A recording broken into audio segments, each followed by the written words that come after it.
WhatsApp guys, मैं हूं RP Gurukul से और मैं आपका स्वागत करती हूं हमारे चैनल पर। आज है 10th ऑफ सितंबर और आज हम पढ़ने जा रहे हैं आज के सबसे इम्पोर्टेंट करंट अफेयर्स का सेशन। देरी ना करते हुए चलिए शुरुआत करते हैं। पहला है हमारा fire on the Ganges life among the dead in Banaras by Radhika. Ganges के ऊपर फायर की जो लाइफ है, गंगेज लाइफ जो है उस पे जो फायर है ना, उसके ऊपर राधिका जी ने एक इम्पोर्टेंट बुक लिखी है। Radhika is a very famous author और इनकी बुक के बारे में जान लेते हैं, fire on the Ganges. So Radhika Iyengar is the author of the book Fire on the Ganges: Life Among the Dead in Banaras, released by HarperCollins. The book explores the city of Banaras, also known as Varanasi in India, particularly its relationship with dead and afterlife. Alright, काफ़ी important book है, exam purpose से भी important है. Fire on the Ganges by Radhika Iyengar. African union becomes permanent member of G20 under India's presidency.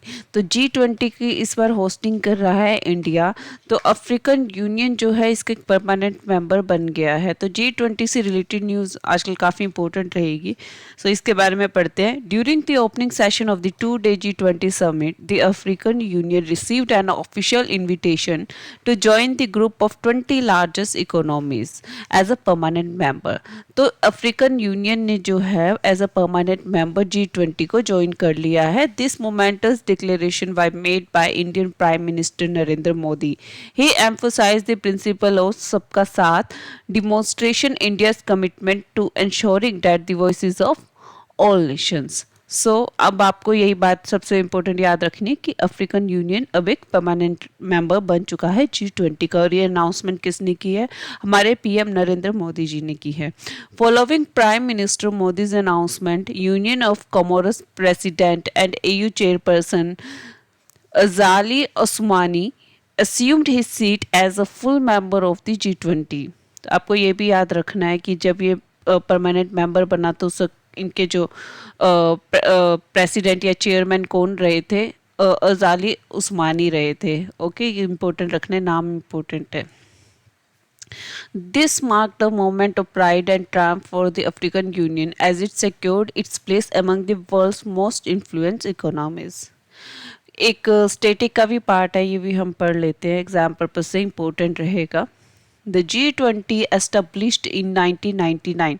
तो आपको याद रखना है G20 कब एस्टेब्लिश हुआ था? 1999। अगर आप में से कोई दिल्ली में रहता है तो आज आपको पता चल रहा होगा G20 के टाइम पे कि दिल्ली इतना खूबसूरत भी लग सकता है ना। सारे फाउंटेन्स चालू है, जगह जग दिवाली की तरह दिल्ली को सजाया हुआ है। अगर आप लोग भी दिल्ली को इस तरीके से देख पा रहे देन कमेंट बिलो और हमें बताएं आपको क्या डिफरेंस देखने को मिला।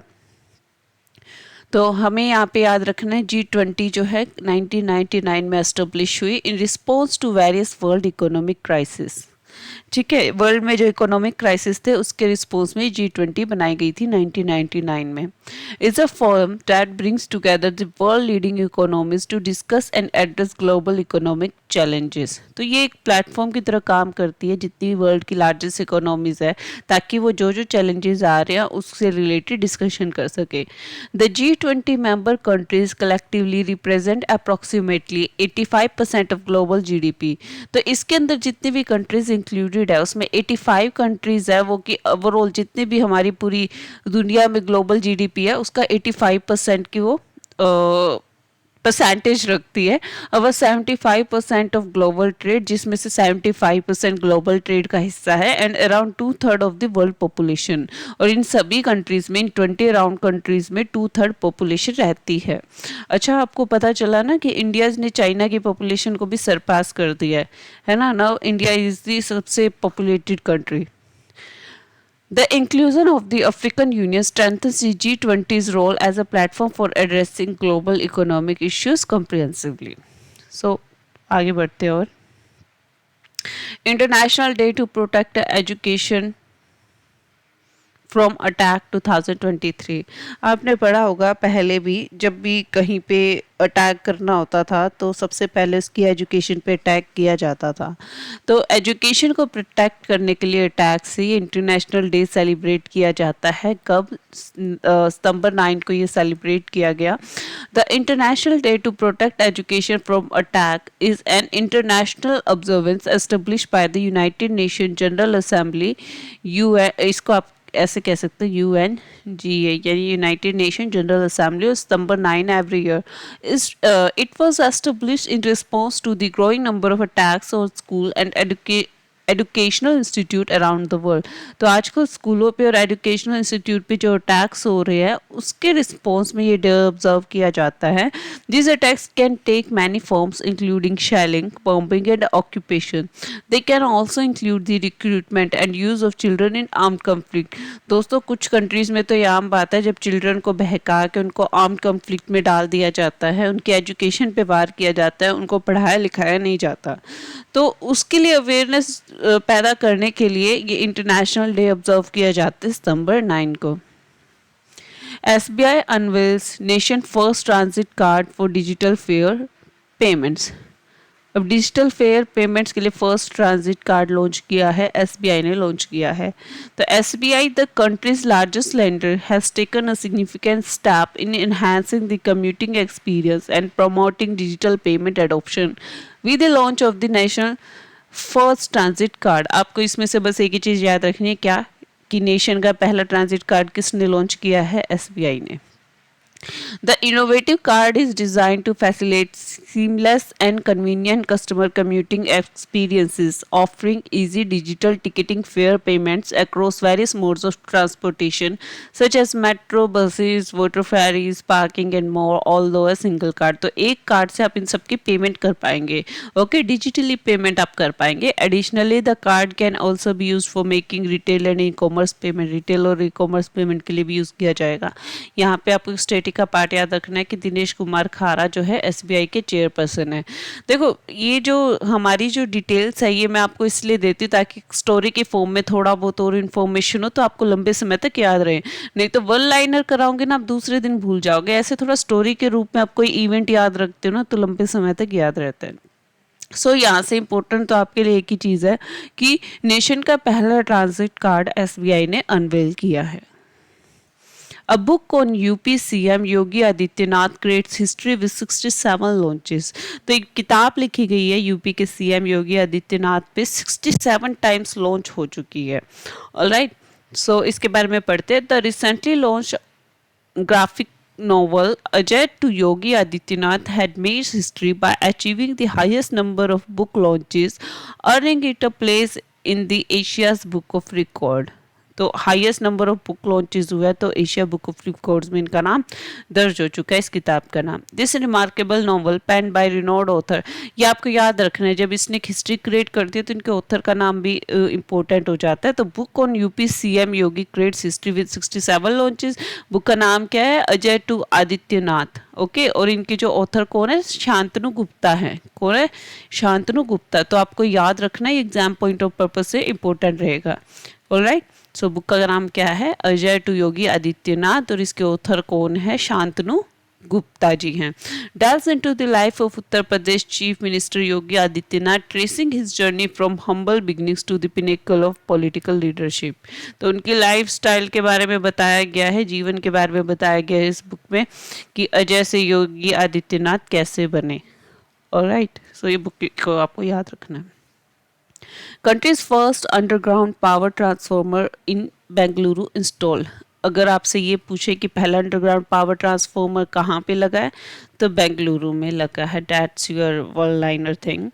यहाँ पे आप पिक्चर देख सकते हैं।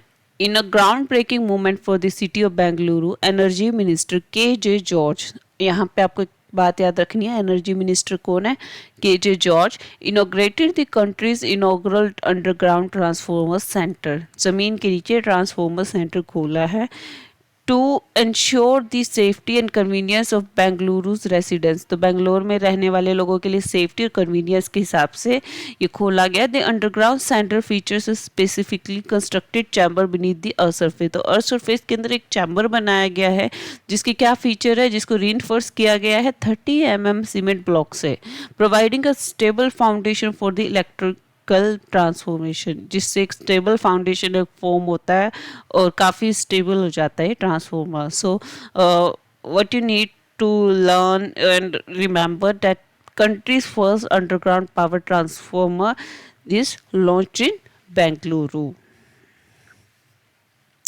ये ना एग्जाम पर्पज से इम्पोर्टेंट है। आजकल G20 काफ़ी चर्चा में है तो उससे रिलेटेड चीज़ें हमारे लिए इम्पोर्टेंट हो जाती है। यहाँ पे आप कुछ पिक्चर्स देख सकते हैं जगमगाई दिल्ली को।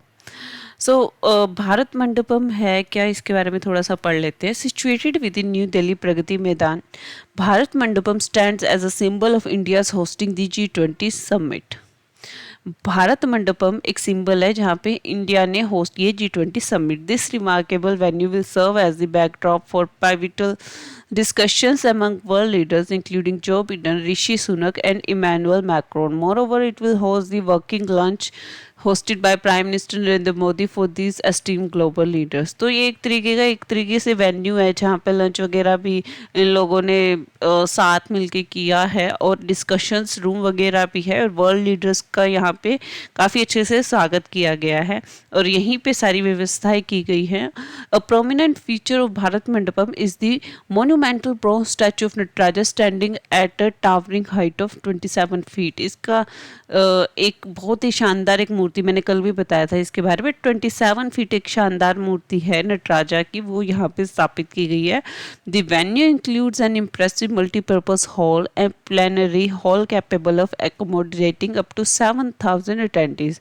तो इसके जो हॉल है ना उसमें मोर देन 7,000 अटेंडीज बैठ सकते हैं, जो कि ऑस्ट्रेलिया के जो सिडनी ओपेरा हाउस है ना उससे भी ज़्यादा की कैपेसिटी रखती है।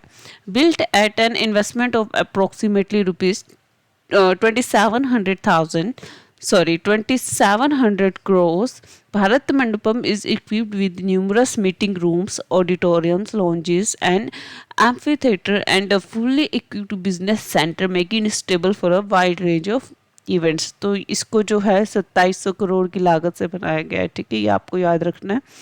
और Bharat Mandapam draws its inspiration from Lord Bashveshwara concept of Anubhav Mandapam, which served as a platform for public ceremonies। तो पब्लिक सेरेमनीज के लिए एक अनुभव मंडपम का एक कंसेप्ट है, तो वहीं से इसकी इंस्पिरेशन ली गई है। अनुभव मंडपम याद रखना, और कौन से भगवान के कंसेप्ट पे है, Lord Basaveshwara. Alright. The building shape is reminiscent of the elegant form of शंखा। शंखा जैसी इस बिल्डिंग की शेप है, और कौन शेल भी आप जिसको कह सकते हो। Covering an expansion area 123 acres, Bharat Mandapam is developed as India's largest MICE। What is MICE here?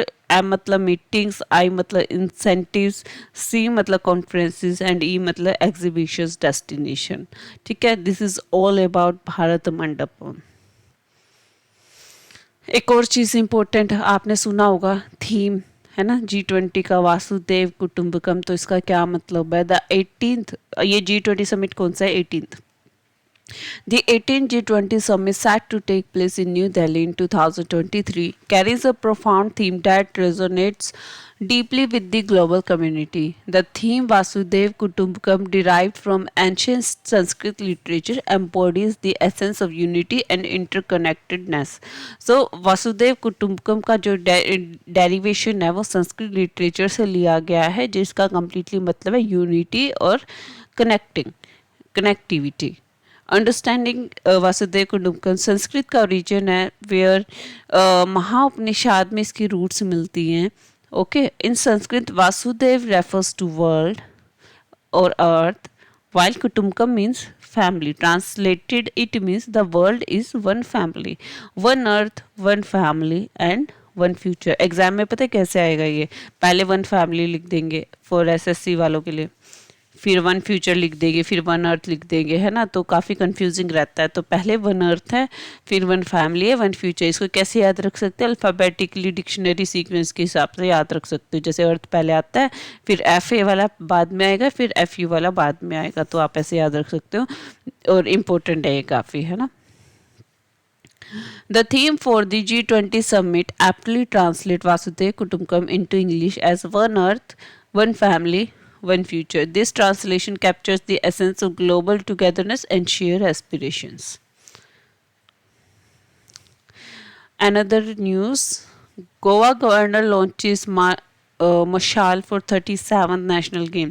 तो इंडिया में 37 नेशनल गेम्स का ऑर्गेनाइजेशन होने जा रहा है, उसके लिए मशाल को जो लॉन्च किया है गोवा के गवर्नर ने लॉन्च किया है। अच्छा, गोवा के गवर्नर कौन है? श्री पी एस श्रीधरन पिल्लई है। Officially introduce the Mashaal torch to mark the commencement of the 37 national games. तो आपको क्या क्या याद रखना है कि एक तो गोवा के गवर्नर यहाँ से याद रखने हैं जिन्होंने लॉन्च किया, और नेशनल गेम्स कौन से चल रहे हैं? 37 चल रहे हैं। 21st edition of India's France bilateral naval exercises Varuna launched. The India and French navies, steeped in rich maritime traditions and strategic cooperation, recently concluded the phase 2 of the 21st edition of Varuna naval exercise held in Arabian Sea. So आपको यहाँ से क्या याद रखना है कि वरुण जो exercises है वो इंडिया और फ्रांस के बीच में होती है।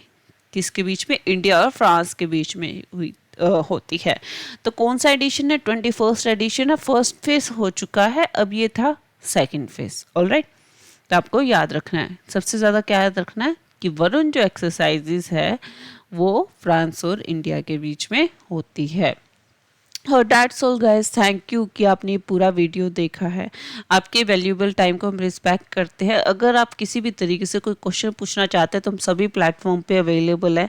आपसे मैं रिक्वेस्ट करना चाहूँगी कि आप हमारे चैनल को लाइक कीजिए, सब्सक्राइब कीजिए और ज़्यादा से ज़्यादा शेयर कीजिए। अगर आपको कंटेंट हेल्पफुल लगा हो तो अभी के अभी सब्सक्राइब कीजिए। मिलते हैं नेक्स्ट करंट अफेयर्स के पार्ट में। Alright, tata, bye bye, take care.